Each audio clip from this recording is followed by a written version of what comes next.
What's up, everybody, and welcome back to the Timeless Movie Podcast, episode number 49. My name is Victor Vasquez.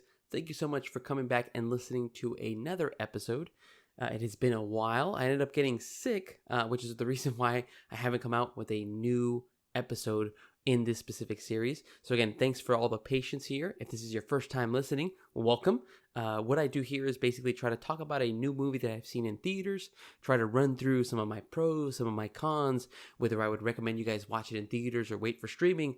And then also at the end of it, try to decide after one viewing, is it something that I would rewatch, right? Is it something that I would spend my hours on over the weekend to just rewatch a movie? So for this week's episode, we're going to be covering the new murder mystery film that has just come out for 2023, and it is Haunting in Venice. It is based off of a book series in regards to the detective Hercule Poirot, played by Kenneth Branagh. Kenneth Branagh also starring in it, but also directed this film as well. So let's go ahead and dive into some of the questions and some of the thoughts that I had before watching this movie. First thought is, I always try to guess when it comes to these murder mystery movies, whether I can figure out who the murderer is, maybe just by seeing the movie poster, maybe by seeing a couple of trailers. For this specific film, I have actually not seen the trailers. I only saw little bits and pieces of it throughout different types of, trailers that I may have seen in regards to other movies that I was interested in. But for this one specifically, I actually didn't see a full-on trailer. I just saw who was coming out in the film. You had Michelle Yeoh, you had Tina Fey, you had Hercule Poirot played by Kenneth Branagh. So I just always kind of like to see the specific, faces that might come up on the movie poster. Try to see if I can figure out, well, one of these individuals is secretly going to be the murderer. To me, I'm putting my money on Tina Fey. I don't know why. I just feel like, okay, she's going to be involved in some particular aspect of it. Again, that's my guess before actually watching the movie. In the next segment, I'll actually kind of dive into what are my overall thoughts after I've seen the movie. But just to put it on the record, I feel like it's going to be Tina Fey. She's got something sneaky to do with it.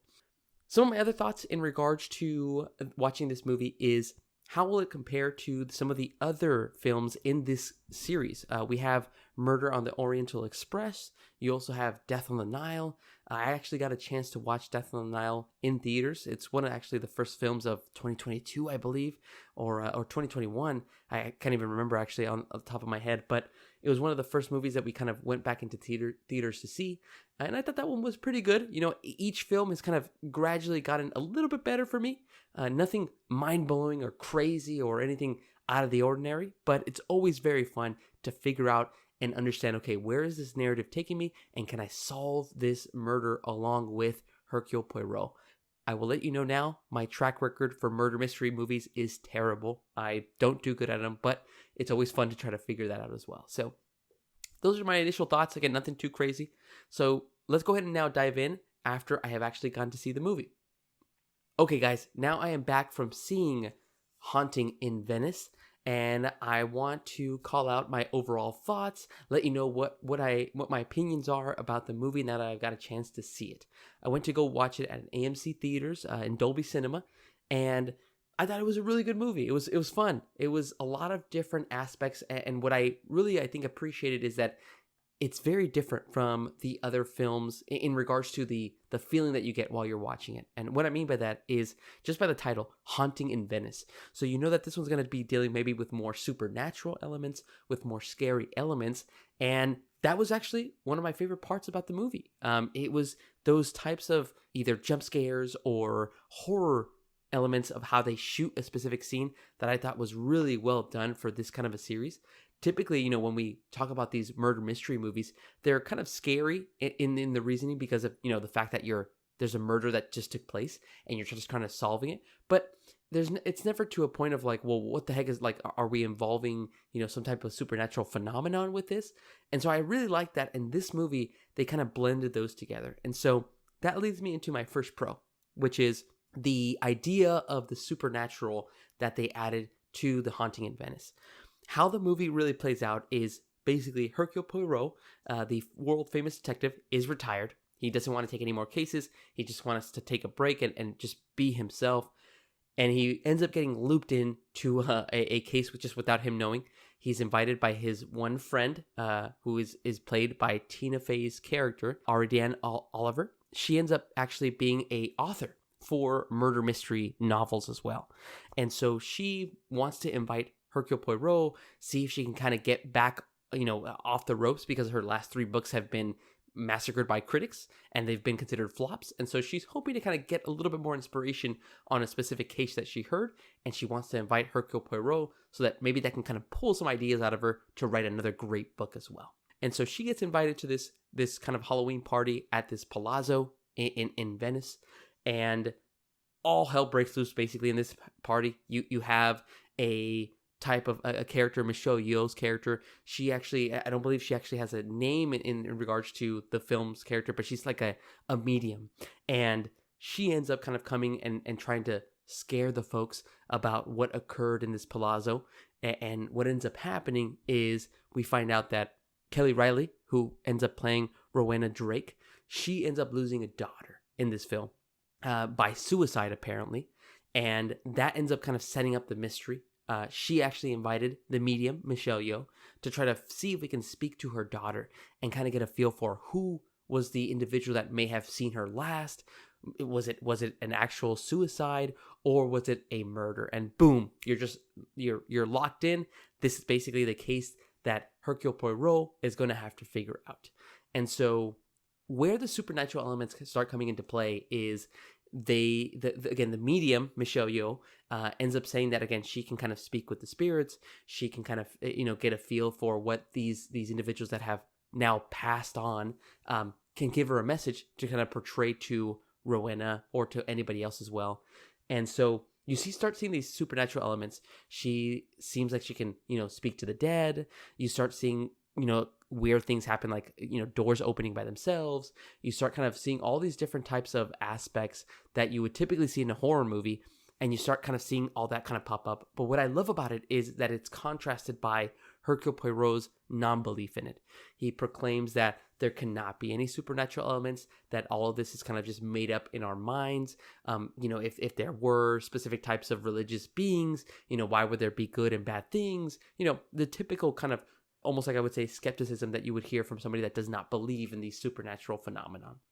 And how they kind of portray that is really well, because again, it's almost like this supernatural phenomenon, like the movie kind of frames it in a way that it wants you to kind of believe in it a little bit, because like, hey, we're going to be able to stump Hercule Poirot. And then Hercule Poirot, basically the whole entire film, is also trying to solve a murder, but also trying to figure out, hey, like, this isn't real. This was fake. Here's how they pulled it off. Here's how they're able to scam people. And he's able to do that throughout the entire movie. But again, my pro is how he's able to kind of establish all those different types of things and figure out, like, hey, this is why this is fake. But there's still elements where he starts questioning his own reasoning. Like, is it real? Is it actually something that I should be believing in, but I'm in denial? And he has a lot of those little moments. And then there's different jump scares that come out at him that kind of scare him. And there's a lot of different moments where he sees or hears things in the background, but nobody else hears them. And so again, the entire film kind of frames it in a way where it's like, it's up in the air, right? It's in limbo. Is the supernatural real? Or is it something that, again, we just make up because of what's going on in our real lives? So I thought it was really well done. Good job to Kenneth Branagh and the rest of the team that made the film. Again, I actually appreciated that piece of it. It's just, again, adding another element to these murder mysteries. Sometimes we're just trying to figure out, who killed who, and everything else is kind of just, on the side, right? Not really a big piece of it. But I really enjoyed that. Not only as we're going through the story, trying to figure out who did it, but we're also kind of anticipating, okay, is something crazy going to happen, or is something scary going to pop up right now? And that happened a lot of times as well. So really enjoyed that. Thought that was a really good pro. Second pro for me was, again, the aspect of the story and the narrative. Again, I'm a sucker for murder mystery movies, and I thought this one was pretty straightforward. I be honest with you, I did not figure it out before the movie ended, but I thought it was really well done on how they kind of framed it up. Again, it was suspected to be the murder, a suicide of Rowena Drake's daughter. Instead, it ended up actually being one of the individuals that attended this Halloween party, and one of them was accused of murdering the daughter. And so, again, it was really well set up. Again, you're kind of thinking and you're battling both sides. Again, like I mentioned before, my first pro, you're at the same time trying to figure out, okay, who or what could have caused this daughter to actually die, right? Was she actually pushed, or was she being possessed by some type of supernatural phenomenon? What the heck is going on? But then also at the other side, you're saying, okay, how is Hercule Poirot going to figure this out, right? Without having to kind of rely on the supernatural or any other elements, there's got to be a clear explanation as to who had the means, the motive, and the opportunity to pull off this murder. And he ends up getting there at the end of it. But again, all of it kind of made sense. It all was kind of very clear and straightforward. That's, again, really appreciated that. I always kind of get worried about some murder mysteries where it might get too convoluted or too confusing. Not in this case. Again, everything seemed pretty straightforward. Again, nothing too crazy that was like out of the ordinary, but I still enjoyed the story as it went through as well. Now, moving into some of my cons, I would say that there were just a couple of cons that I do have. One of them was just being that there was a lot of times where I couldn't really understand what some of the characters were saying, something that I actually kind of, confirmed with my brother and my girlfriend who I ended up watching the movie with as well. There was just some times where, some of the characters are talking really fast, or some of the background score of the film is a little bit louder than what the dialogue is going on. So there's, again, certain points where we couldn't understand what some of the characters were saying. So it's kind of, sometimes disappointing because you can't really catch what they're trying to kind of portray, or maybe you miss a little Easter egg or detail that could have been very important for the case. Just a little nitpick there. There were a couple times where it just felt like I could not understand what they were saying in certain pieces of the film. Other than that, I don't think that was that much else. Again, I guess I would say that, compared to other murder mystery movies, again, nothing too crazy. The horror element was really the biggest kind of key difference that I don't think I've seen in other cases as well, which, again, proves to me why it was a pro. Just the fact that, again, you're not only focusing on the murder mystery aspect of it, but you're also focusing on the supernatural element. And I think that's what makes it really a good horror film. I know that the predominant category or genre of this movie is mystery, but it really goes to show you that, again, if you make a really good and engaging story about mystery, about trying to figure out who killed who, and you just sprinkle in a couple of those horror elements, it makes it very intriguing because, again, your mind is on one avenue thinking, okay, maybe it's this person, maybe it's this person, boom, jump scare, and it just kind of catches you so off guard. And it happened to me multiple times during this movie. Whereas in other cases, when you have scary movies, their main focus is, I'm going to scare the audience, and the story is like secondary. And so, again, I really appreciated that The Haunting in Venice did it the opposite, which is, again, focus on the story and the narrative that's taking place with these characters, and sprinkle in a couple of horror and scary elements, but don't have that be the focus. Overall, I thought the movie was a really fun time. Again, nothing too crazy or spectacular, but I did enjoy watching A Haunting in Venice. Would I recommend to kind of go see it in theaters? I would say if you're a really big mystery or type of horror fan, I definitely would recommend if you want to go check it out. If you're not too big into the genre, definitely wait for it for streaming. If you've seen the prior films around the character of Hercule Poirot, definitely have a good chance to kind of just checking this out on streaming. That way you can kind of enjoy it. I don't think the theater experience will change that drastically. Now there are a couple of jump scares and scary elements that come out in the film. But I think, again, not a big factor of having to watch it in the movie theaters overall. All right, now that I've kind of gone through some of my overall thoughts in regards to A Haunting in Venice, I want to jump into my favorite character. This one, again, was really tough. A lot of characters were actually, stood out to me that kind of had a really great performance. Tina Fey, like I mentioned before, she was Ariadne Oliver, the famous author in this universe of Hercule Poirot and his detective cases. Again, she did really well. She had a lot of good delivery of different lines. Again, Michelle Yeoh as the medium was pretty freaked out. And I was pretty freaked out, actually, and she had some really crazy kind of things that were happening as she was doing her little seance. She only came out at the beginning of the film. Then you also had Kelly Riley, who played Rowena Drake, the mother of the deceased daughter. And again, she had a great, great lines, great kind of emotion that she was showing as she was trying to mourn the loss of her daughter. But I think I have to go with Kenneth Branagh. His charisma as Hercule Poirot is really cool. Again, he's almost at times very arrogant, but he understands again like that he's just trying to figure out what is going on through logic and through action and methods. He's trying to utilize what every detective will utilize, right? What is the means, what is the motive and the opportunity that somebody could have had to murder somebody. And so, again, really like how he Kenneth Branagh portrays Hercule Poirot. Again, it's very, very, a lot of charisma. He stands out, especially when he's with other characters, and how he bounced off really well on Tina Fey's character, and how he's able to kind of just ask her different types of questions. Kind of, again, Tina Fey being the comic relief of this kind of film, and then Kenneth Branagh again having some really funny one-liners as well. But a great cast and a great job by everybody on this specific film. But I think I got to go with Kenneth Branagh and his character of Hercule Poirot, and how he again portrayed him as a great detective.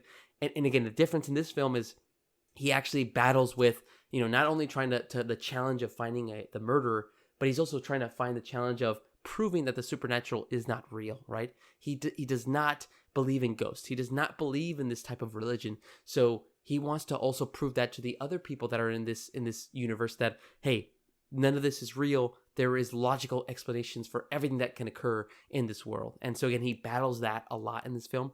And I thought that was really awesome to kind of see. Okay, now let's lead into the next segment, which is going to be talking about my favorite moment or scene of the movie. I don't think I have a favorite scene, in particular in regards to what was occurring throughout the film. I think I'll say that my favorite moments were any time that was an actual horror or scare that involved one of the characters in this film. Like I mentioned, because the horror and the elements of jump scares was secondary, it wasn't the primary thing about this movie. It caught me really off guard.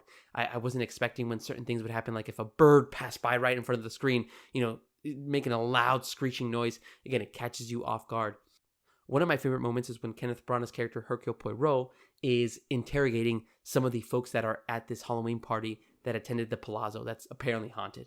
He's interrogating these folks, and then all of a sudden you start hearing these noises of a little kid that's kind of singing, but a very faint distance. And you can see that Hercule Poirot is kind of looking around. None of the other characters hear the voice, only him. And so he's kind of confused because, again, he came in thinking this cannot be real. None of this supernatural stuff, it's all planned, all by the medium and anybody else. But then he starts hearing things, and he starts seeing things, and he starts seeing shadows and kids passing by. And so anytime that would happen throughout the interrogations or anything that was going through this specific case, I really enjoyed, because again, it's made you see Hercule Poirot's kind of battle in his own mind, like not wanting to believe, not wanting to kind of give in to the thoughts, and trying to stay with a very logical thought process. And so really good stuff.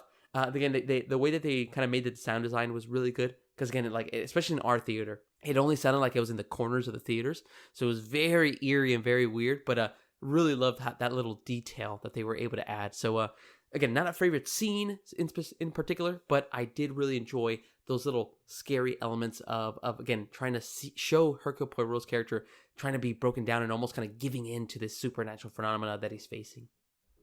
All right, everybody, now that we've kind of talked about the overall thoughts, favorite characters, or favorite moments, I think it's a really good time to talk about whether this film is timeless.